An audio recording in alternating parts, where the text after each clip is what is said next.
Hello everyone, मैं divine पैमनन आपके लिए ट्विन फ्लेम की राइट नाउ एनर्जी अपडेट नहीं दो रही। एनर्जी अपडेट मैं फिर आराम से दूंगी, लेकिन जो एक्टिविटीज़ हमारी बॉडी लेवल पे हो रहा है तो उसके अकॉर्डिंग बात करूंगी। और पोर्टल आपके लिए रेडी हो चुका है, उसके बारे में बात करूंगी। ठीक है, जो पहले नेसेसरी चीज़ें हैं पहले उसके बारे में बात। डेली अपडेट तो आपको डेली मिलती है ना, वो जब टाइम मिलेगा ज़रूर बताऊँगी, लेकिन अभी जो क्रिएशन चल रही है बॉडी लेवल पर वो ज़रूरी है। तो DFDM ये डिवाइनली गाइडेड मैसेज भी बोल सकते हैं, और बहुत सारी क्रिएशन स्टार्ट हो चुकी हैं। और बात करूँ नाइट की, 2:24 आप 2:30 का टाइम ले सकते हो। ठीक है, इतना ही मैं बोलूँगी। तो DFDM एक ऐसा ब्लास्ट हुआ है स्टमक के अंदर एनर्जी का, बहुत बिग ट्रांसफर, एक चीज़ ब्लास्ट हुई है। और मैं आपको बोलना चाहूँगी कि शिव शक्ति मिलन को भी ज़्यादा टाइम हुआ नहीं है, और आपको बहुत सारे साइन वार्म क्लेंजिंग से मिल रहे हैं। New baby creation, new baby की गुड न्यूज़ मिल रही है। सारा मदर से रिलेटेड है सारा इशू, है ना। हाँ जी, तो DFDM बिग कॉन्ग्रेचुलेशन। अगर आप लोगों के साथ भी ये एनर्जी अगर रेजोनेट करती है तो आप समझ जाना कि आप बहुत ऊपर लेवल पे आ चुके हैं। और DFDM union after permanent union, जो कि 3D और 5D लेवल पे दोनों मर्ज हुए थे। आपको ऑलरेडी बताया था 3D में भी मर्ज हुए हैं और 5D में भी मर्ज हुए हैं। तो DFDM एक बच्चे का जन्म हुआ है, जो कि हमारे एंजेलिक बच्चे हैं, जो कि हमारे ट्विन फ्लेम के बच्चे, जो कि अर्थ पे जन्म लेने वाले हैं। एक्चुअल में वो एस्ट्रल ट्रैवल में जन्म ले चुका है बच्चा। जो देखो, जो मैंने सिर्फ आपको बताया है, अब ज़रूरी नहीं कि सबके साथ ये रेजोनेट हो, लेकिन अगर आपके साथ ये साइन नोट हो रहे हैं तो आप गैस कर सकते हैं। ठीक है, तो वेलकम है उस बच्चे का जिसका जन्म हुआ है, क्योंकि वो फील किया गया है कि वो जो बच्चा है वो आ चुका है एस्ट्रल में। उसकी तैयारी चल रही है 3D के हिसाब से। तो हो सकता है कि 3D में अब कहाँ जन्म लेता है, क्योंकि इनका जो जन्म होता है बहुत टाइम बाद होता है। ठीक है जी, तो इतना बड़ा जो साइन आ रहे हैं, तो देखते हैं आगे आगे जैसे जैसे चीज़ें बढ़ेंगी आपको वैसे गाइड करूँगी। तो DFDM अभी की बात करूँ तो आपकी बॉडी लेवल पे ना, जैसे एक बच्चा जन्म लेता है तो उससे आने से पहले आपकी बॉडी लेवल पे ना कुछ चेंजेस आते हैं। चेंजेस इस टाइप से होगा कि आपकी जो ब्रेस्ट साइज़ है, ठीक है, चेस्ट साइज़ है, वहाँ पे आपको ईचिंग हो सकती है। ऐसा लगेगा अचानक से, अब मैं क्या बोलूँ, मुझे बोलने में भी अजीब सा लग रहा है, लेकिन बोलना पड़ेगा कि मदर जैसे फीड कराती हैं तो वो एरिया पे ना आपके ईचिंग हो सकती है। वो थोड़ा सा स्वेलिंग नहीं कहूँगी, वो एक जैसा होता है कि अब समझ सकते हो मैं क्या बोलूँ उसको, मदर की तरह जैसे चेंजेस आते हैं। ठीक है, प्रेगनेंसी में साइन आने शुरू होते हैं, आपको ऐसे फील होना शुरू होगा। क्योंकि यहाँ पे अब बैचलर भी हैं जिन्हें शायद ना भी पता हो वो फीलिंग के बारे में, मतलब वो कैसे फील होता है, और जो मैरिड हैं वो ईजिली समझ पाएंगे इस चीज़ को। क्योंकि मुझे बोलने में इसलिए क्योंकि मैं कैसे समझाऊँ, वो मेरे लिए बड़ा मुश्किल सा हो रहा है। ठीक है, चलो आप बिल्कुल इसके बारे में जानकारी ज़रूर लीजिएगा, गूगल से देखिए, नहीं तो पूछिए, जैसे भी अपने मदर से या जिनसे भी पूछना पूछिएगा। तो यहाँ पे चेंज दिख रहा है, आपके ब्रेस्ट पे आपको चेंज दिखेगा, और आपकी पूरी बॉडी में ना इचिंग होगी। अचानक से लगेगा पता नहीं कुछ चीज़ें आपकी बॉडी के अंदर ना भाग रही हैं। मैंने बोला ना छोटी छोटी, जैसे पूरी बॉडी पे ऐसा लगेगा, कहीं ना कहीं आपको खारिश सी लग जाएगी। वो खारिश ऐसे नहीं होगी कि आपको दाग धब्बे लग जाएंगे, ऐसा नहीं, हल्की सी मीठी मीठी होगी, और कहीं पे भी होगी, लेकिन अचानक से होके ख़त्म हो जाएगी, लेकिन आपको इचिंग होगी। क्योंकि बॉडी, जो आपकी बॉडी ना चेंज हो रही है, और आपके हाथ पैर आपके फूल सकते हैं, आपके मोटे होने शुरू हो जाएंगे। आप समझ गए, जब प्रेगनेंसी होती है तो बॉडी लेवल एक बैचलर से एक मैरिड लाइफ की जो एक चीज़ होता है ना कि इंसान बदलना शुरू होता है, वो चेंज आप देखोगे। यहाँ पे आपके हाथ पैर मोटे हो सकते हैं। आप होगे अचानक से, ये मेरे हाथों ये पैरों को क्या होने लगा, मैं अचानक से मोटी कैसे होने लगी। आपको आपका जो स्टमक है वो एक प्रेग्नेंट की औरत की तरह जैसे लगेगा, पेट बाहर आ रहा है। पूरा प्रेगनेंसी के साइन जितने होते हैं ना वो आप चेक कर लेना। ठीक है, वो एक्टिविटीज़ शुरू हो चुकी है। अब ज़रूरी नहीं है कि वो 3D के हिसाब से बेबी हो रहा है, नहीं, एस्ट्रल बेबी हो रहा है, वो ब्लास्ट हो चुका है अंदर। बन चुका है। मैंने आपको बोला ना कि ये यूनियन ही इसीलिए हुआ था, ये जो वार्म क्लिनजिंग के साइन आ रहे थे कि एक चीज़ अंत होगी तो एक नई चीज़ शुरुआत हो रही है, तो ये शायद वही चीज़ थी जो क्रिएशन चल रही है। तो डियम इस टाइम आपकी जो बॉडी, आपको फैट ऐसा लगेगा, मोटापन फील होगा।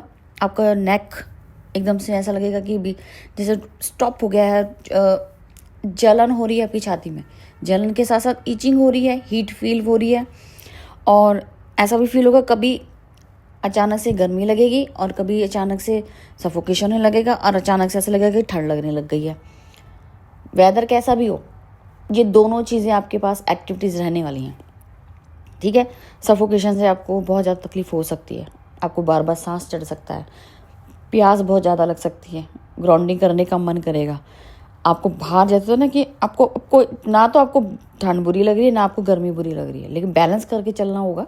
वो तो बॉडी ऑब्जर्व कर रही है ना, बॉडी आपको कभी बहुत गर्मी फील करेगी और आपको कभी कभी धूप भी अच्छी लगेगी। इतनी गर्मी हो रही है कि आप कहोगे टेम्परेचर इतना ज़्यादा, उसके बावजूद भी मुझे गर्मी बहुत पसंद आ रही है। मतलब इससे आपकी एनर्जी आपके बॉडी में चेंज होगी। एक प्रेगनेंसी से रिलेटेड जितने भी साइन है प्लीज़ आप गूगल में चेक कीजिएगा, मैं वही बोल सकती हूँ, लेकिन वो चेंज आपकी बॉडी में देखने को मिल सकता है। ये एस्ट्रल बेबी का साइन है जो ऑलरेडी जिनके वो क्रिएशन हो चुकी है, ठीक है जी। मैं तो आपको यही बोलना चाहूँगी। हाँ जी रेवडियम, कुछ टाइम पहले मैं आपके सामने ये बात मैंने अच्छा, क्राइंग एनर्जी बहुत ज़्यादा थी कल, तो सारा दिन ही क्राइंग एनर्जी रही है, और इस तरीके से थी कि जैसे कोई चीज़ आपने अनकंडीशनल आपको फील किया है पहली बार, किसी चीज़ के दूर जाने से आपको वो अनकंडीशनल, जिसके लिए आपकी कोई मतलब दोनों ही एक दूसरे के लिए अनकंडीशनल लव में थे। आप सोच भी नहीं सकते यहाँ क्या चल रहा है। आप देखो, आपको बताने और हम लोग फील करते हैं ना, वो डिफरेंट होता है, बहुत अलग चीज़ें होती हैं। जब आप इस लेवल पे आके चीज़ों को फील करोगे ना, आपको ये सब 3D तो आपको लगेगा ये 3D तो है ही नहीं, क्या है 3D। आप जब 5D लेवल पे आओगे आप 3D को देखना भी पसंद नहीं करोगे, ये क्या चीज़ें हैं। अभी आपके ऊपर वर्क हुआ नहीं है, जिनके ऊपर वर्क हो जाता है ना वो समझ पाते हैं इस चीज़ को, डिफरेंस कर पाते हैं यार 3D और 5D को ईजिली। और 3D तो एकदम से लेट गो हो जाना है, ऐसा लगेगा ये सब तो चीज़ें बेकार है। मैं बता रही हूँ, अगर आपने एक्सपीरियंस करना ना ये सब, अब जो रोना पिटना लगा रखा है ना, डीएम ये वो सब खत्म हो जाएगा। ऐसा लगेगा कि टाइम वेस्ट कर दिया हमने तो 3D में रह के। तो आपकी भी गलती नहीं है, आपका अभी जर्नी चल रही है तो आपको ये चीज़ें महसूस एकदम से तो नहीं होंगी सारी चीज़ें, ठीक है जी। अब तो ये हो गया आपकी बात। और 15 पोर्टल तैयार है, 15 डायमेंशन। अच्छा, कोई टाइमलाइन जंप हुई है तो हो सकता है कि अब सबके साथ ये जो 15 पोर्टल है, इसमें आपको मैंने ऑलरेडी बताया था कि बहुत सारे डिवोर्स केस होंगे जो आपके पार्टनर के होंगे, ठीक है जी। तो एक तो ये 15 पोर्टल का जो मतलब रहेगा आपका, जहाँ पे बहुत सारे, हम कहते हैं ना कि क्लोन वर्क होता है, आपका वर्क जो होगा वो क्लोन में बढ़ जाएगा। जिस काम को आप अभी इस लाइफ टाइम में कर रहे हैं और आप सोच रहे हैं कि यार मेरे बस की बात नहीं है, ये है वो है, तो 15 डायमेंशन आपके उन्हीं वर्क को अदर क्लोन में चेंज करके वो वर्क करवाएगा और रिजल्ट आपको बैठे बैठे मिलने वाला है। आप समझे मेरी बात को, कि आपको काम करने की जरूरत नहीं है। आप जैसे आपके पास अब बर्डन है कि मुझे 10 काम करने हैं, अब 10 काम में आपके पास टाइम नहीं है, आपको चाहिए कि मैं अपनी लाइफ में ग्रोथ करूं और मेरा बैठे बैठे काम हो जाए। तो ये 15 जो डिमेंशन है, ये अदर क्लोन आपको बना के आपके अदर अर्थ पे काम करवाएगा, उसी चीज़ को जो आपके पास्ट के कर्मा है उनको रिलीज़ करवाएगा। और अगर आप इसको फील करना चाहते हो तो 15 डिमेंशन आपके लिए बन रहा है, जिसमें आपको 22 आपको अचीवमेंट मिलेगा इसके साथ, ठीक है। डायमेंशन 22 डायमेंशन अचीवमेंट मिलेगा, मतलब कि 15 का ओपन डोर करना है। इसके लिए आपको क्लोन वर्क में जाने की ज़रूरत है, जिसमें आप जब तक वो काम करेंगे तभी तो आपका वर्क वहाँ पे बटेगा। जैसे आप एक समझो एक चीज़ को कि आपने क्या किया, अब आपको बहुत सारे काम में आपकी रिस्पॉन्सिबिलिटीज़ हैं, अब आपसे नहीं निभाई जा रही है। आपने कहा यार मेरे पास इतना टाइम ही नहीं कि मैं हर किसी को टाइम दे पाऊँ या हर एक कर्मा को रिलीज़ कर पाऊँ, मैं परेशान हूँ, कैसे मैनेज करूँ। तो ये 15 डायमेंशन आपके लिए, ये उसी क्लोन को बांट देगा। अब इसमें बहुत सारी चीज़ें हैं जो आगे आने वाले टाइम में बताऊँगी, और बार बार मैं ये पोर्टल के बारे में रिपीट नहीं करूँगी। और आप लोग जब भी पोर्टल लेने आते हैं फिर आप ये क्वेश्चन मार्क डाल देते हैं, मैडम इसमें क्या होगा। या प्लीज़ अंडरस्टैंड किया करो। बार बार एक ही चीज़ को बोलना ठीक नहीं है, यहीं पे सुन लो। जिसको लेना हो ईजिली आओ, कॉन्टैक्ट नंबर है, आप लो। उसके बारे में क्वेश्चन मार्क मत डालो। हमारे पास इतना टाइम नहीं होता कि हर एक बंदे को पहले हम डिटेल देने लग जाए, उसके बाद आप पोर्टल लेते भी नहीं हो। कुछ ले लेते हैं, कुछ नहीं लेते हैं, और जो हमारा गया तो गया। प्लीज़ हमारी वैल्यू करो। हम लोग बहुत काम कर रहे हैं, आप सोच भी नहीं सकते हो। आप तो सो के उठ जाते हो, आप रोग पिट लेते हो, हम रोते भी नहीं हैं। हमारा सब कुछ क्या बोलूँ, 1 घंटे की नींद भी हो ना बड़ी मुश्किल से मिलती है हमें। उल्लुओं की तरह जागते हैं, रात दिन काम करते हैं कि कोई अटैक ना हो जाए, किस हर चीज़ का मतलब ढूंढ के लाते हैं। ये क्यों हुआ, किस लिए हुआ, और सारी क्रिएशन हमारी बॉडी पे पहले होती है आपसे पहले। आप सो के उठ जाते हैं, हम सो भी नहीं उठते, हम तो मरते हैं, पल पल मरते हैं, लेकिन फिर भी जीते हैं आप लोगों के लिए, क्योंकि हमारे पर्पस है, हमें आगे बढ़ाना है, आप लोगों के लिए काम करना है। जब आप लोग इरिटेट कर देते हो ना, आप सोचो कि हमारे पास कितना काम है। हम सारा दिन काम, क्योंकि हमारा को वो काम करना ही करना है। जैसे आपको जर्नी दे दी गई ना, तो पीछे बैक स्टेप नहीं कर सकते, तो हमारा भी काम ऐसे जो हम बैक स्टेप नहीं कर सकते काम से, हमें करना ही करना है। अब हम ऐसे नहीं बैठे हैं, हम परिवार सब कुछ छोड़ के बैठे, मोह माया से बाहर निकल के एक साइड होके बैठे, क्योंकि हमें काम करना, हमें पीस चाहिए उस काम के लिए, टाइम चाहिए। बहुत कम टाइम है जिसमें हमें आपको स्टैंड लेने के लिए खड़ा करना है, समझाना है। कुछ तो समझ के ऐसे चले जाते हैं जैसे उसको समझ ही नहीं आता है। आप लोग तो एक पॉइंट पे रोते हो, और हम लोग इतना आके आपके लिए काम कर रहे हैं। पूरा हमने आपकी जर्नी आपको निछावर कर रखी है। अब हम क्या रोटी भी ना खाएं? चलो, ये तो अलग ही डिफरेंट चीज़ है। जो समझ पाता है, जो यहाँ तक पहुँचेगा, तो वो उसी टाइम समझेगा कि वाकई में बहुत काम है, बहुत बिजी शेड्यूल रहता है। अपने टाइम की वैल्यू करो, सामने वाले की भी टाइम की वैल्यू करो। अब मैं दोबारा 15 के बारे में जो मुझे इंडिकेशन मिलेगा वो ज़रूर बताऊंगी, लेकिन स्पेशली आके आप मुझे मेरे व्हाट्सएप पे ये नहीं पूछेंगी कि भाई मैडम इसका क्या मतलब है। बस मैं नहीं आंसर दूंगी, जिसको लेना है वो आओ, क्लियर बता दिया है। बस आप डिटेल ज़रूर पूछो, क्या क्या डिटेल देनी है और कितना प्राइस है वो ज़रूर। यहाँ कोई डिस्क्लोज नहीं किया जाएगा। अदर चैनल भी हैं, सबके अपने प्राइस होते हैं, हर कोई अपने तरीके से प्रेजेंट करता है, तो सबका अपने अपने रूल्स हैं। हम किसी के अंदर इंटरफेरेंस नहीं करते, तो हम भी नहीं चाहेंगे कि हमारी लाइफ में भी कोई इंटरफेरेंस करे।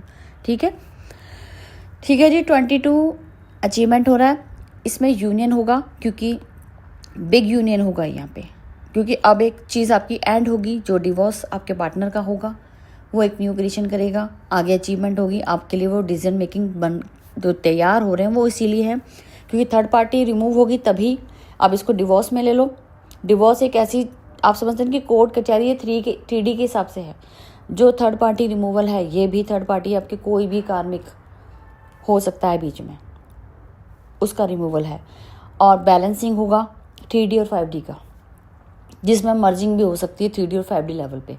अभी ये सिर्फ बैलेंसिंग की बात चल रही है, मर्जिंग की बात नहीं है। लेकिन डिवाइन, मैंने बोला ना, यहाँ डिवाइन क्या क्रिएशन कर दे हमें कुछ नहीं पता, क्योंकि वर्क क्लोन में बट गया है। अगर वहाँ से फ्री हो जाओगे तो हो सकता है कि आपके काम ऐसे ऐसे हो जाएं जो सोच भी नहीं सकते।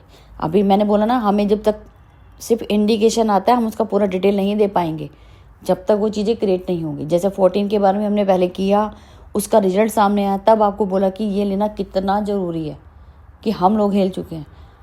तो एक आगे वाले टाइम 15 डायमेंशन में ब्लास्ट होंगे। ब्लास्ट, हर तरीके से चीज़ें ख़त्म होंगी और नई चीज़ों में क्रिएशन हो जाएगी आगे के लिए, जो आपको अलग टाइप से वर्क यहाँ पे चलेगा, जो आपकी चीज़ें बढ़ जाएंगी, आपको रिजल्ट आपके हाथों में होगा। ठीक है जी, इतना ही बताना था। और जो नई एनर्जी अपडेट अभी मिलेगी, मैं आपके सामने फिर उसके लिए अलग से बनाऊंगी। अभी फ़िलहाल इन्हीं चीज़ों के टॉपिक पे आपके लिए जो मैसेज मिला डिवाइन की तरफ से, वो इंडिकेशन देना था। जिनको लेना हो, बुकिंग करानी हो, अपनी बुकिंग करवा सकते हैं। 14 मार्च तक आपकी टाइम रहेगा। ठीक है जी, तो अब तक की थी ये जो भी डिटेल्स देनी थी, और नंबर ऑलरेडी डालूंगी, जिसको लेना हो वो ज़रूर कांटेक्ट कीजिएगा। ठीक है जी, थैंक यू।